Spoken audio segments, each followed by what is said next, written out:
morning, everyone, and welcome to one more episode of People Matter Show. And today is all about cybersecurity, and we have an expert on cybersecurity, Luigi Lenguito. How are you? Hi, Miguel. I'm very well, thank you, and thanks for the invite. And I know that you are well-known expert on this very interesting topic, which is cybersecurity and AI. So, can you tell us about your background and how is it that you got involved in all of this cybersecurity? And now, obviously, it seems that you're also including AI with cybersecurity. Tell us more about your background. First, I would discount the word expert. I don't think there is any expert in cybersecurity. The thing changes so continuously. I know a little bit more because the last 5 years I've been involved into this company that we've been building, but I definitely don't define myself an expert. So my background, listen, I'm Italian, nearly born with a keyboard in hands. My father put me in front of a computer when I was 4 years old. Self-learner. About 25 years ago, I joined Dell Computer, where I stayed for 18 years, so long career in a corporate, doing all sorts of jobs. I probably did 26 different jobs during that 18 years. And then I retired when I was 40 years old. I went back to my other passion, the speed. I used to be a Formula 3 driver when I was a kid, when I was Oh, still in Italy. And so I literally went back on track with my cars on all the nice circuits that we have in Europe. And then, I got itch to create a company, and I decided cybersecurity because, partly because of the last job I had at Dell was M&A, and I knew, how this market was growing. Partly because I was seeing the industry going in a very reactive direction.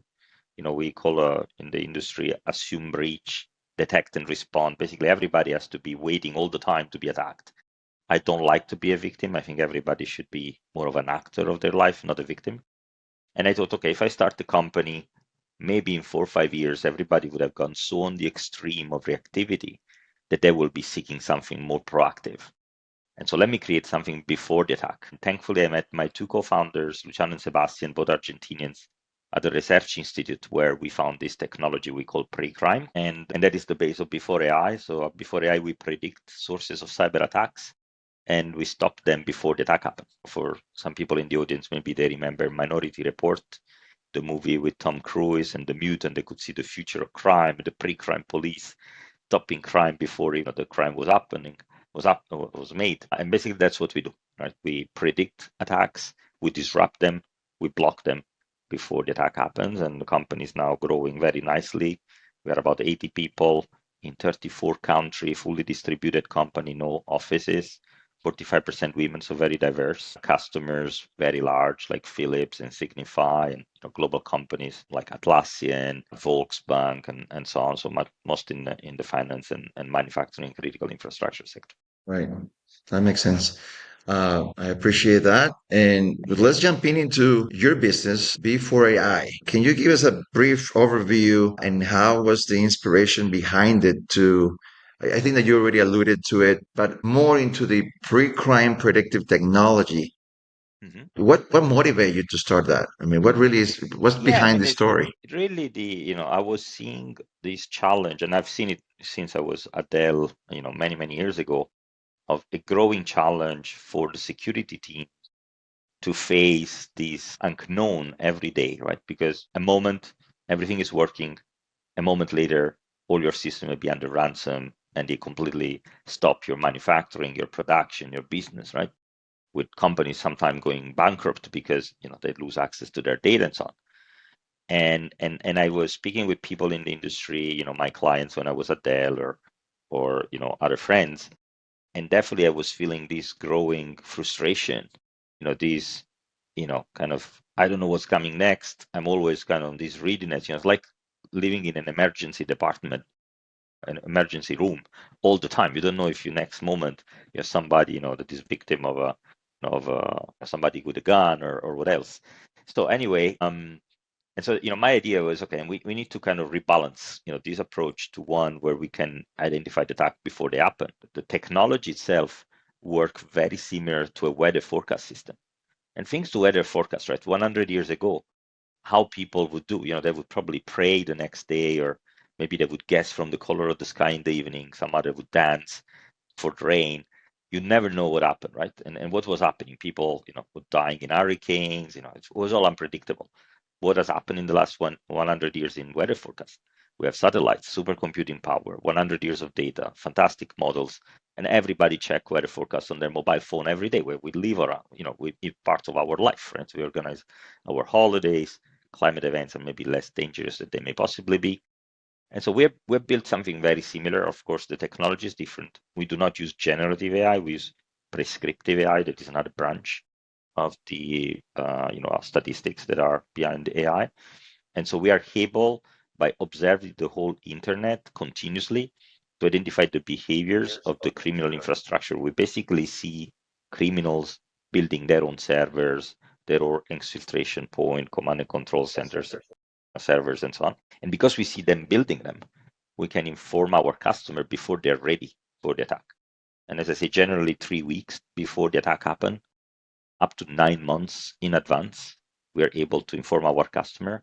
We get it right 99 to 95% of the time. That's where the analogy with the weather forecast stops. We are a lot more precise because we don't want to create disruption and false alerts. It's so precise, in fact, that we guarantee our prediction. If we get it wrong and the customer gets hit by the attack, we pay them back 10 times the value of our contract. Wow, And so this is our, we put the money where our mouth is. that's a great warranty. It is. So how does it work that you identify with such an advance? I mean, with such a, Mhm. I mean, that's a lot of time in advance that you are predicting that. What's behind it? How do you actually predict that with such a, I mean, with all this time in Yeah. advance? So first of all, let's look at how criminals operate. So first of all, this is an industry now. It's not a single guy in a garage with a hoodie, but there are organizations that build infrastructures that they rent or sell. So think the Amazon of the criminals, right? The AWS of the criminals. They build this infrastructure, they rent them, they sell them to others that then exploit it, to do the attacks. That buy maybe identity from identity brokers, then have teams that do tech support and affiliates that try to exploit the data they get out of it. Right? It's a food chain. And so the while the techniques to attack change very frequently because the criminal want to evade the detection, the actual work that they do to build the infrastructure from which the attack starts is pretty stable because it costs them a lot of money. Like any other business, when you have your own system that runs your production environment, you don't want to disrupt it, right? And so that's what we basically do. Our system, instead of looking at the victims like any other cybersecurity solution, look at the criminals. What are they cooking? What are they preparing? And before they're ready, we announce the customer. So how we do that is every 10 minutes, we take a full snapshot of the internet network, right? So naming, addressing, routing, all this technical information that are on the back of making internet work. Think to it like, the web archive, this website where you can go back and forth into pages, right? And you can see how BBC website was 10 years ago. Well, we have a similar history, but for the network layer, and we can go back and forth. And the innovation with our 4 patents is that the machine learning convert all these snapshots that we have in a behavior over time. We are looking how these servers move, evolve, get reconfigured, change from one cloud provider to another, and so on and so forth. And the system identify because it's so granular every 10 minutes, it can identify very distinct behavior of the criminals. And basically what we are seeing is their scripts, it's their automation to build the servers, to move them around. So the system is retro engineering this. And that's why we can see them in advance. And the more sophisticated the criminal infrastructure is, because maybe they're doing ransomware, so they need to have command and control server, exfiltration server, malware distribution servers. The more they build, the earlier we see it. There is a very Mm. nice kind of effect of the technology. The shorter we can predict is probably 6 hours in advance for very simple phishing pages.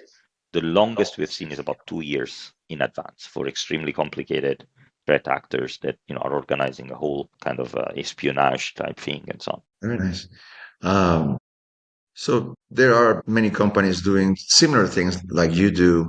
What differentiates your predictive intelligence from the other companies? Yeah, we get often compared to what is called cyber threat intelligence. Huh? Cyber threat intelligence is used in cases of attribution, so who did the attack, forensics, what happened, what was damaged, or threat hunting, what's going on, how we stop it. So it's really post-breach. After the attack has happened, you use this intelligence to remediate it.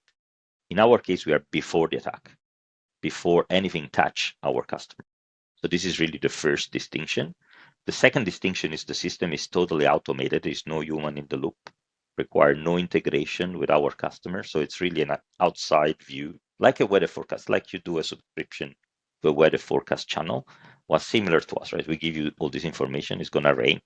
Open the umbrella, right? So you have to open the umbrella. So that's in one case what we do network security with what we call pre-crime intelligence. And then we have another product, pre-crime defense, where we protect the customers and the supplier of our customers. In this case, of course, our customer does not have control of the security system of their own customers. Think a bank have no touch of your mobile phone, right? So how do they preempt a phishing email, for example? They cannot. Well, what we can do is stop the attack at an internet level. We have a system we call disruption, where we work with Google, with Microsoft, Spamhaus, Code9, VirusTotal, many others, and we stop in their system communication toward that malicious infrastructure. You probably have seen sometime the red page of Google say, hey, this is a phishing link, don't go any farther. So our prediction, we can feed them into that system. We are among the few that Google accept input from. And so in this way, 80%, 80 of the internet traffic gets stopped. And so, say we have a large bank as a customer, their users receive a phishing message through WhatsApp, they click on the link, they cannot access that content, so they cannot be frauded. While we are stopping the traffic, we work with the infrastructure provider, cloud provider, hosters, registrars for the domains to shut down this malicious activity before it become active. That's really the pre-crime effect. So if I'm a customer, do I have to give you all of my personal information or you find them yourself? No, we find them. In fact, the only thing we need is for the network security part, where we protect your system, we protect your own infrastructure, we need nothing. You connect your system to us to download. It's like when you do weather forecast, you don't need to tell people where is your house. You just buy the weather forecast for the zone, right? So that's similar in this case. For the defense, where we need to protect your customer, then what we need is to know what are the assets to protect. Do you have brand names that you want to protect, like the company name? You have product names that could be used to, think a credit card name that could be used for fish, right? Or executive names. Nowadays there is a lot of executive impersonation going on to create financial fraud, impersonation frauds, and likes. So most of them we can find ourselves, but obviously we want to have a full list from the customers to make sure that we're not missing anything and not creating any noise. But So these can are, you give us by the way, public information. Is nothing secret about Luigi, it. can you give us an example of most frequent cases that you have where you're helping the consumer, where you're protecting the consumer? Hmm. What are the most frequent attacks that people have? Sure. Well, nowadays, and it's always been, and I think always will be, impersonation. So where you have a criminal that impersonate either a brand or a person, like an executive or maybe a celebrity or maybe an investor, a broker or something like that, to trick the potential victim into making a financial transaction or sending their data or whatever, right? So the likes of phishing, credential stealing, account takeovers are the most common by Mm, far in yeah. terms of volume and in terms of losses. And that's why we have developed this technology to block the attack in Mm, these cases, because more and more large institutions are taking heart on protecting their companies. Because think about it, right? So we have a customer that is in luxury retail. Now imagine the case where the store associates think that these people sell bags, very high value bags, for example.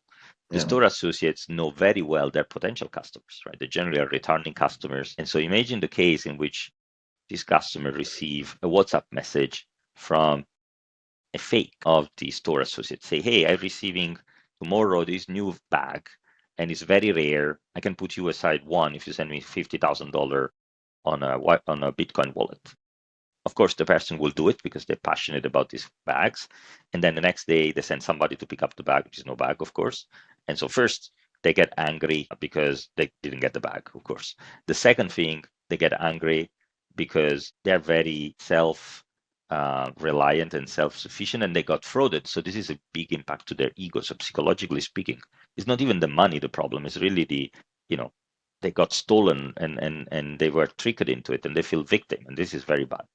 And then third, they start thinking, why this brand didn't protect me? After all, I lost this money because they didn't do anything to protect me from these fake store associates. This is extremely common. Obviously, banks with phishing, retail stores with gift cards. Last year, about $15 billion losses just in the US consumer space to frauds. Some of those, criminal infrastructures are making billions a year in fraud proceeds. Yeah. And in these elements, the like of wars and all sorts of other bad things happening in the So world. in your case, is it your clients are businesses or you have a hybrid of consumers as well?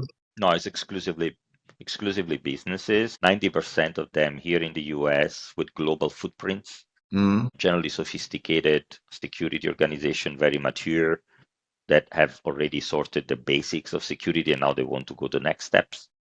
And we are one of the layer of the security infrastructure. We are not a silver bullet. There are definitely things we cannot predict.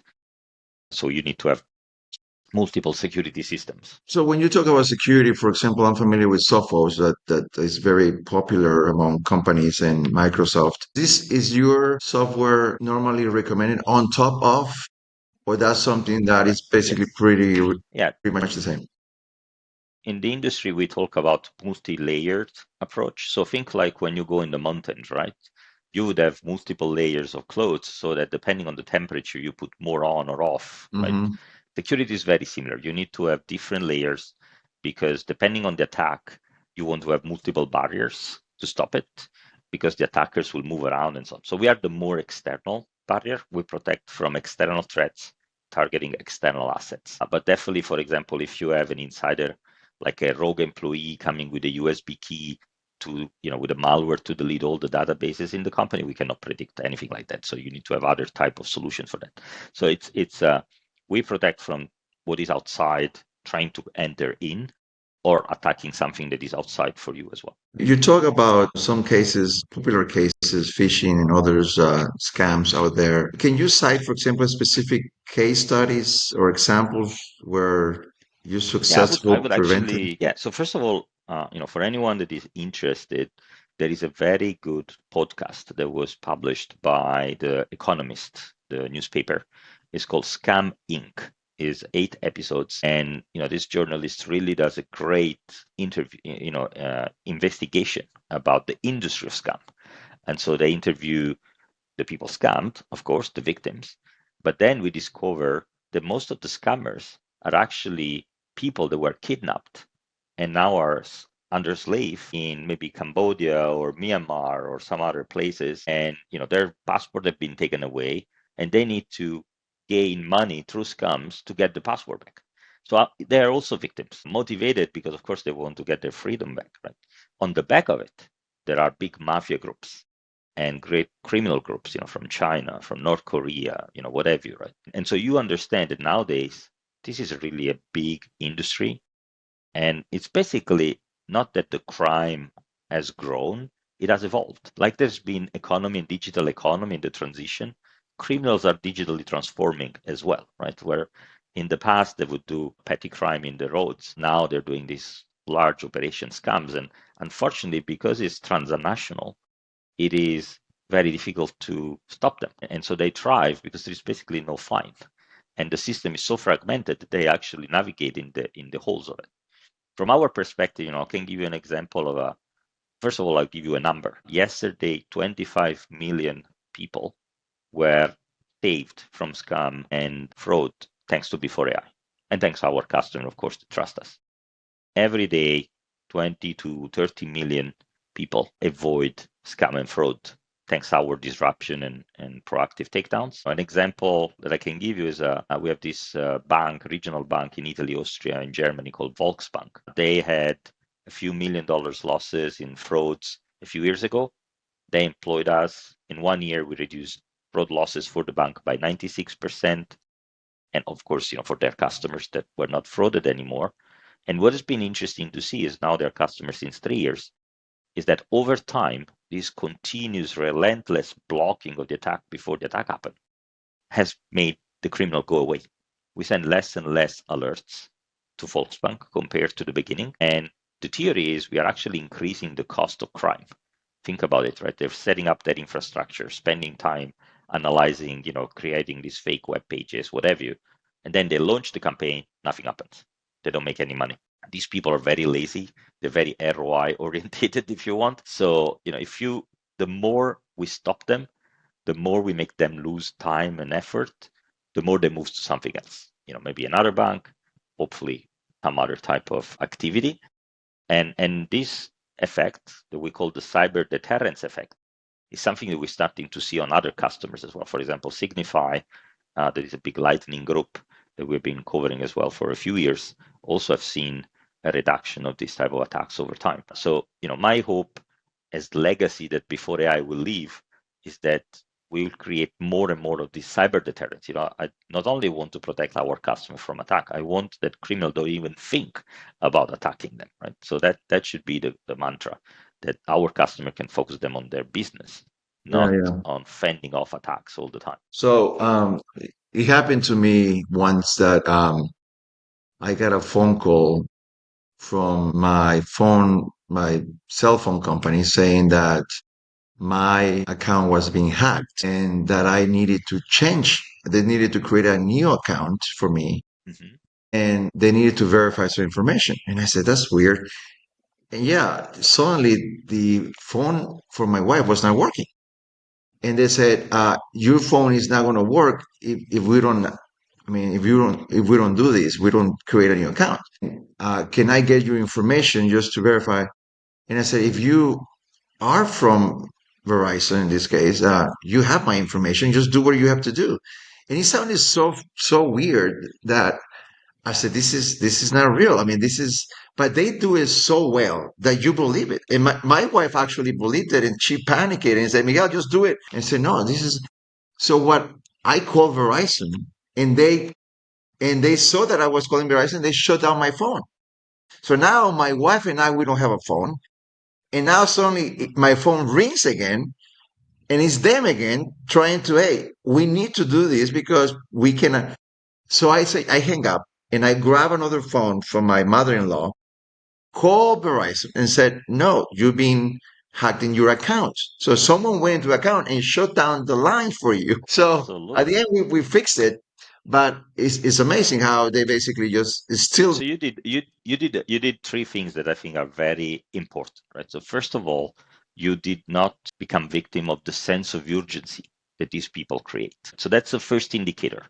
Any message that come and say, I need this now, I need your help now, is creating urgency. Panic, stop, break, 1 minute, 3 minutes, think, react. So that sense of urgency is the first thing that give you a hint that there is something going wrong.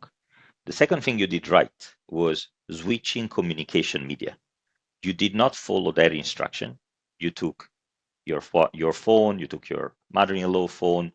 This, what I call the always change medium, is actually a very effective way, very simple also way for everybody to face these scams. To your point, if the telco operator is calling you, then you can call them back on the contact center and continue the conversation. Only you decide how to call them. Find that number on the website. Don't listen to them giving you a phone number, right? If they write you on WhatsApp, well, write back on an email, not the email they give you, but the one you can find, in some other email that you got in the past or whatever, and so on and so forth. Right? Always changing media is very, very important. And then the third one, it's kind of a minimum of distrust, right? I think one of the challenge that we face as a society is that we have built too much trust in online. Yeah. Especially, people think that, elderly people are the most victims. It's not true. It's actually young people that are the most victim in volume, maybe from a and actual dollar losses, the elderly people or experienced people would be, more at risk because they have more money in the bank to lose. But actually the volume of attacks is more the young people, because digitally native people give a lot of trust to online and they don't verify. Where people with maybe our age, we were taught don't speak with people, with any stranger in the road, right, or things like that. And so it's interesting that I think we need to redevelop that doubt, the skepticism a little more. I hope everybody at the moment is very scared about deep fakes, about this impersonation attack where you have in a conference call an avatar generated by AI impersonating somebody else. And indeed, the eyes will never be able anymore to distinguish. Generative AI is getting much, much better by the day, and it's already far away from even the most expert people to identify.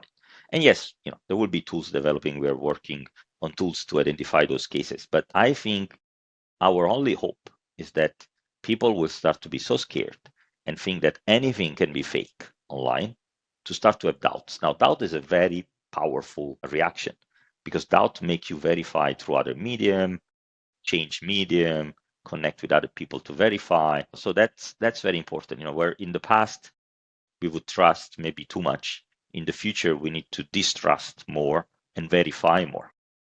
What advice would you give to businesses looking to enhance their cybersecurity measures? I think first of all, businesses have to think to it from three vector. The first one, people, right? So there's an element of training, awareness, knowledge of your team about this risk. Not going to go into the details. There is a lot of training content online and tooling, you can decide, but definitely a level of awareness is needed. Now, I keep saying to people also on the other end, the most trained people in the world are airline pilots. Airline crashes are caused by airline pilots. So training has a limit. People have a limit because the criminal profit of the human behaviors and the gaps of the human behavior. So the next step, very important, is processes. So for example, let's say that you have your procurement process where you pay your supplier. Make sure that you call your supplier to confirm the bank account of a payment if you receive a payment request. And don't call them on the phone number that you have on the invoice you received by email. Go on their website, check the phone number on the website, and then you call, right? So again, change medium, right? So this is processes, right? But have instruction for your procurement team to say every payment above, I don't know, $2,000, depending on the risk that you want to accept, maybe 20,000, 500,000, whatever you think is the right thing. Every payment, do this procedure. Go on the website, find the number, speak with the AP and the AR on the other side, and have the conversation. Third, it's tooling. There are technologies like BforeAI and many others that can be implemented. Unfortunately, still, especially in the small business and medium business size companies, think that they are not potential victims. They think that they will not be attacked because all the criminals are going after Bank of America. Well, let me tell you the truth, it's not the case. In fact, the most attacks are against the least defended. The criminals know that it will be easier to win 1,000 times $1,000 from small businesses than it is to win once $1 million from a large business. Right. And so they go after the small ones. Right. And the small ones are less defended. And the problem is that the small one also they cannot afford that loss. There are statistics about a large amount of the company that get attacked that actually go bankrupt. I still recently was reading a news on a Swiss company that had 200 years of history, closed, disappeared, victim of a cybersecurity attack. Imagine the social loss of that company and all the people involved in that company over the years that lose their job, the customer lose the product, the region lose that that social economic contribution. I mean, this is really a plague. It's an unbelievable problem that I don't think What's people give enough understanding of it. what's been the biggest fraud slash scam that you've seen personally at a personal level to a company? That what has been the most impactful or biggest scam out there that you've seen? Yeah, I mean, I cannot give the details, but I'll give you some statistics, more generic. The average cyber attack caused 4.5 million losses in a single attack. And this is an average, of course, so you have a big kind of spread. I would say, phishing attack that generally people think is simple can generate losses of around $300 to $400,000 for companies, right? Because there's not only the actual money loss, there's all the work that need to go around to control the data loss, or the infiltrations, the remediations. Then there is the reputation impact that you may have to the brand. So these are very quickly a lot of money. And But when you nowadays the talk, problem is but that Luigi, I have to ask. I mean, and this is, I think, it's important for company owners to understand, and especially for small companies, like you said, that small companies, I don't think they have sometimes they don't see the value on having softwares like this because they see it as an expense instead of seeing it as a real protection for the company. For example, when you talk about 400,000, would that mean that basically the attack is in a way they get control or somehow access to bank accounts and withdraw money from the accounts? Is that the end result at the end? yeah, that's one way of it. Or it may be you have production loss that stop the company to fulfill orders for some times because the system go down. I think to a ransomware attack, for example. And if you cannot fulfill the orders, your customer are gonna go somewhere. They're not gonna wait for you to take a month to But in reestablish those your cases, systems, what right? is the company attacking? What are they gaining with that? Well, the ransomware model is where they block everything and they say, pay me money so that I can unblock for you, Right. right? Okay. So that's kind of the operations. They may gain the data that they steal from your system because they can sell it to somebody else. If you are a Mm. telco operator, of course, this data that you have is and you hear it in the news every day, right? Yeah. So, I think, what the way I think you were saying something about, what is the role of cybersecurity for a business? I think the way to think about it is think to the brake of a car. The brakes in a car are not there to stop the car, are there to make you go faster because you can stop it. And so that's the philosophy that we need to adopt. You want to go the fastest possible with your business, make sure you have the right brakes.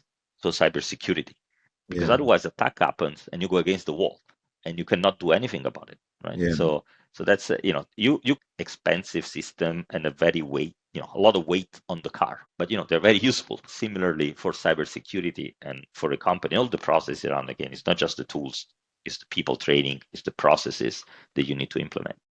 What is the biggest challenge that you have right now? I mean, facing uh, implementing predictive cybersecurity to companies. What's the number one challenge that you have? It's a good challenge and a good problem. In Italy, we say you wanted the bicycle, now you have to pedal, and it's about scaling with this fast growth that we have. Basically, a company that double every 6 months required to rewrite all the processes and tooling inside the company every 6 months as well. But you cannot wait the 6 months to do the rewrite. You have to do it before. So you're constantly restructuring and rebuilding the company. It's very, to say, enthusing, but at the same time is very consuming, right? Because you are full on. I haven't seen, I think, Sunday or a weekend for now a couple of years. So it's really an intensity that when you are in this fast growth mode that you have to cope with. As I said, thankfully we are well accompanied by our investors, and we have accelerators that we have been part of that have helped us, but still is a lot of effort. It's relentless. The good news is that we do it for the good, right? So we have a very strong purpose that is to avoid people to become victims. Yeah. And that is something that you get up in the morning and that last day you save 25 million people. It justifies a lot of the effort. Right. So, I mean, you mentioned something about that you don't actually go into the company's database. You basically don't ask for that information, right? So, I mean, you don't touch any of their existing softwares, nothing. It's more external. So, if that is the case, you don't have to the clients should not be concerned about privacy. I mean, privacy issues, nothing, right?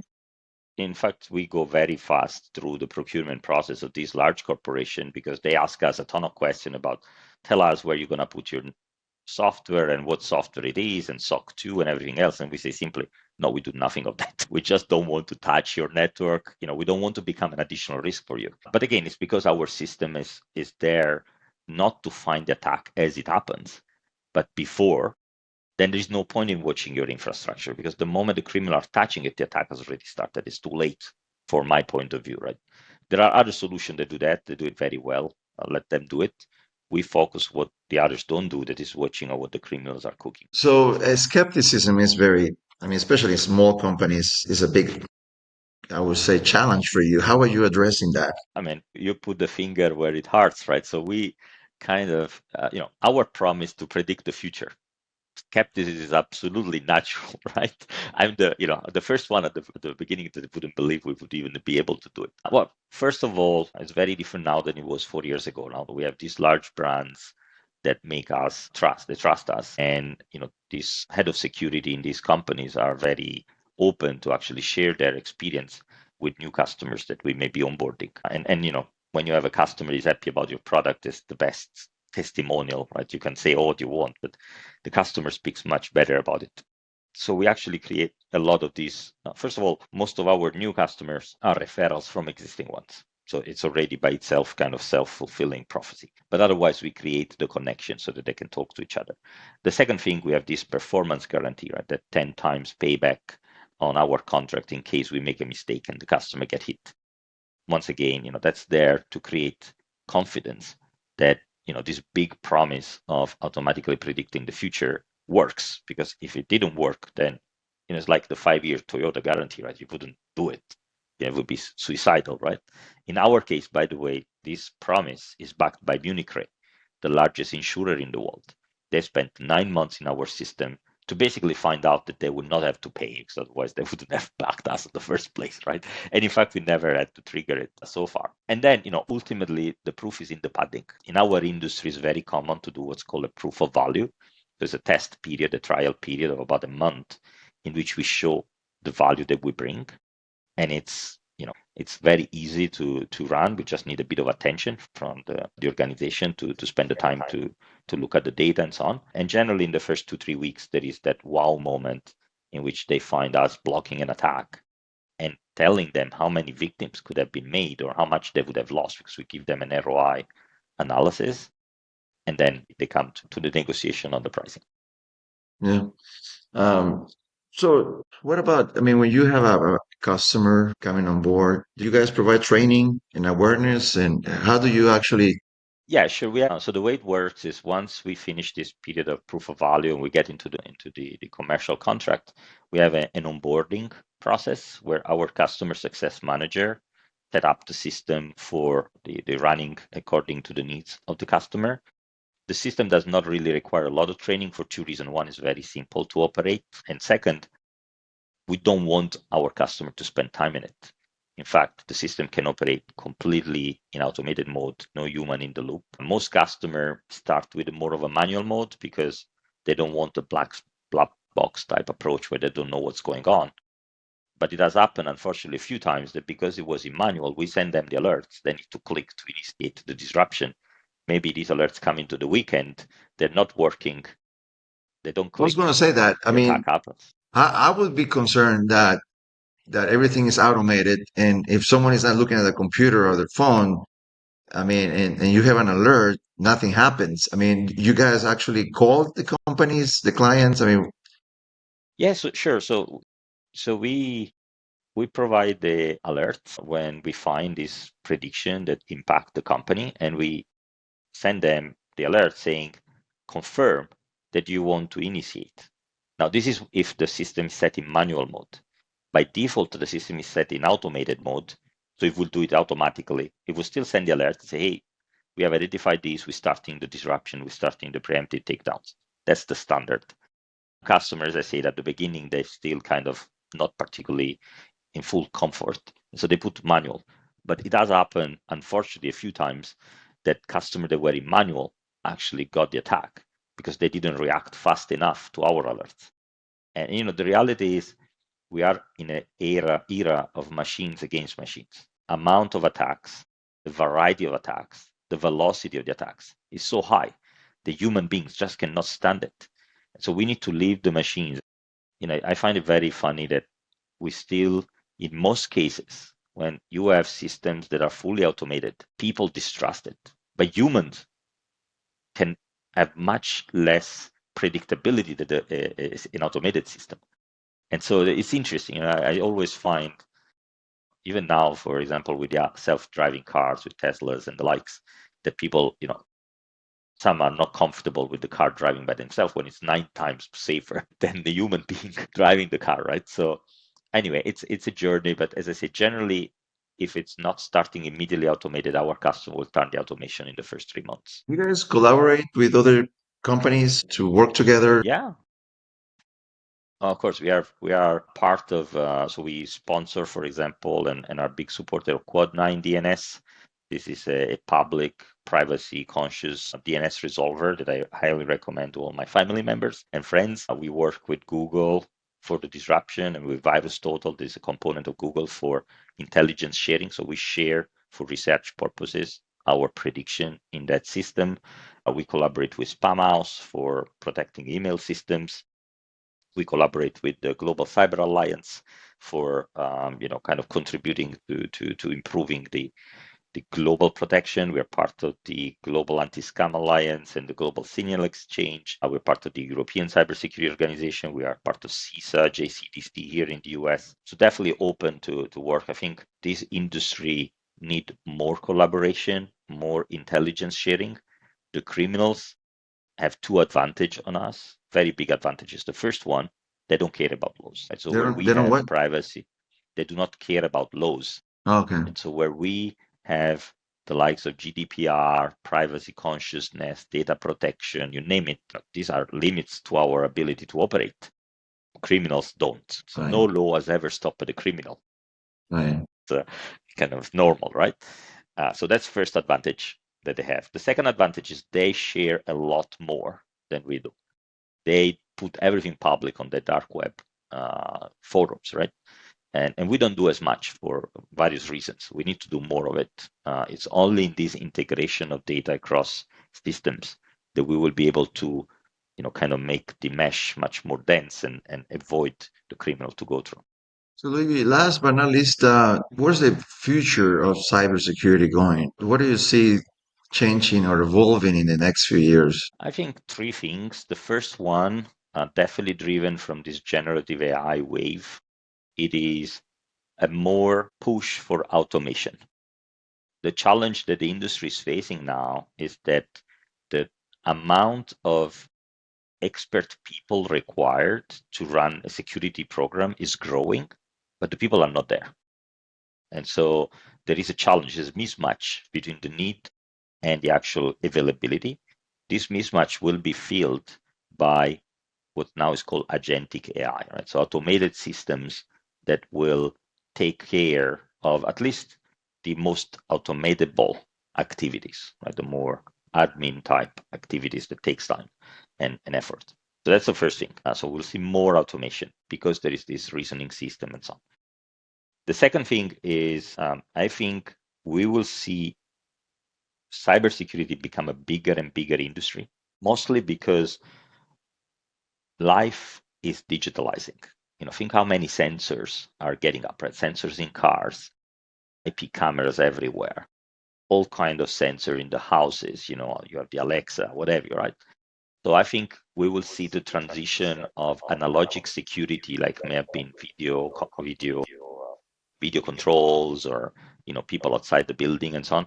This will move into cyber. Will be called cyber physical security. I think that's the next wave. That's where I see us also contributing with pre-crime. My vision is that the movie Pre-Crime Minority Report was staged in 2054. Last year, 2024, we had already pre-crime cyber up and running. Maybe by 2034, we will be the version in the street. And then so we'll be 20 years before the movie. That would be very fun. So that's the second piece, right? Cyber physical system. And the third, I think, and that's really I go back to the earlier point, I think the relation with online trust will change. And that is really a critical component. It can go either way.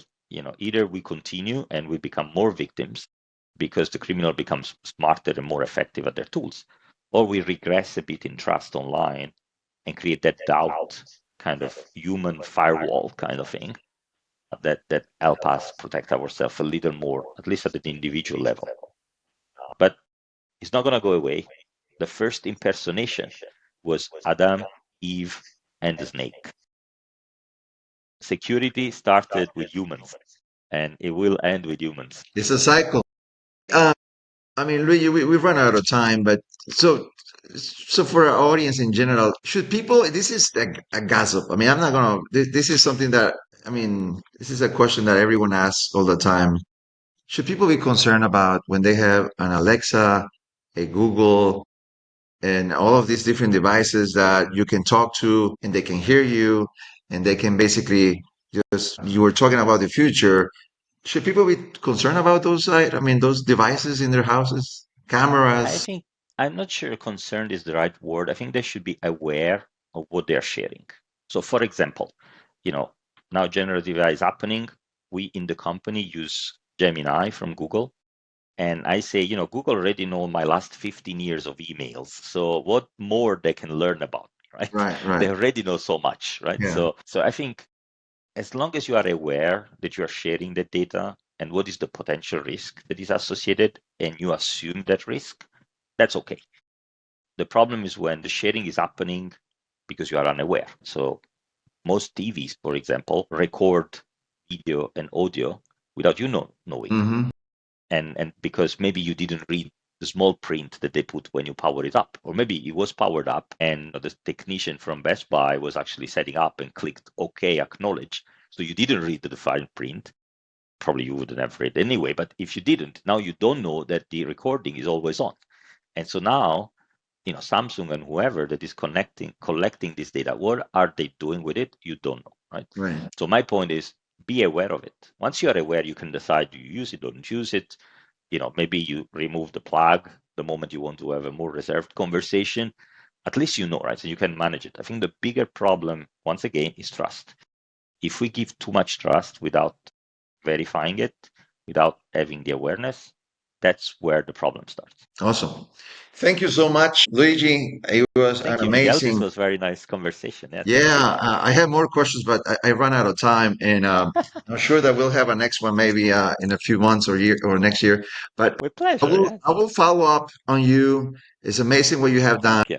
Thank you for stopping by and being part of the show, and looking forward to for the next one. Thank you very much. And I invite anyone in the audience to follow me on LinkedIn. There's only one Luigi before AI, so it should be very easy to find me and continue the conversation there with questions and comments. I'm pretty active and would love to see more people involved.